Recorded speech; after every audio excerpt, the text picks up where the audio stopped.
Well, the largest school district in Greater Cincinnati and the second largest in the state of Ohio could have some big changes coming. During a Cincinnati Public Schools meeting today, the board discussed 5 recommendations for the future. It comes as the district is losing upwards of $100 million in COVID-era funding. WLWT News 5's Daisy Kershaw has reaction from the district and a member of the Cincinnati Federation of Teachers about this proposal. Hey, Daisy. Well, Curtis and Lindsay, this meeting tackled a lot, but nothing is set in stone just yet. Aside from just the proposed changes, a major concern for teachers is losing resources and staffing cuts in key positions like super subs, who help out in school districts and schools across the district, that is. Right now, we're in a teacher shortage. We're in a substitute teacher shortage, so covering classes is extremely difficult. Clayton Adams is a member of the Cincinnati Federation of Teachers. He says substitutes are among the positions that are facing cuts. I believe there's about 80 positions of super subs that are at risk of being cut. Other positions include teachers' aides, school nurses, and custodial staff.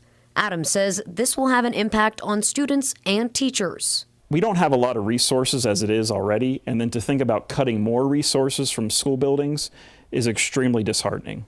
The CPS Ad Hoc Committee has been researching 5 possible solutions to cut down on costs. With the recent budget cut, a lot of what's on the table tries to make the district's existing resources work for students and staff. One of the proposals gaining attention is redesigning the district. Looking at the schools of choice for high schools could be a change for families because they might be limited to schools within their geographic area. That comes with changes in transportation. The ad hoc committee saying students going to nearby schools could help curb costs. I think the goal would be that you would want to go to a school in your neighborhood. It's closer, maybe the kids could walk there, and then again, transporting those kids to schools in their neighborhoods would be a lot cheaper.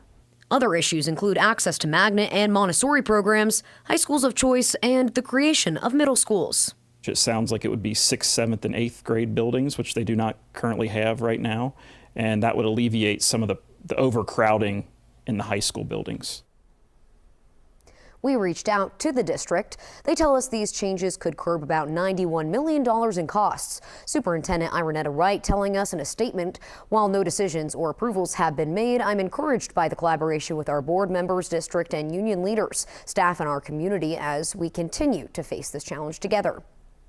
Now, the next meeting is on February 5th. Some of the issues could be decided then, but whatever the board does move forward with, it won't go into effect immediately or impact any current students. Any proposals passed will be grandfathered in. Daisy Kershaw, WLWT News 5.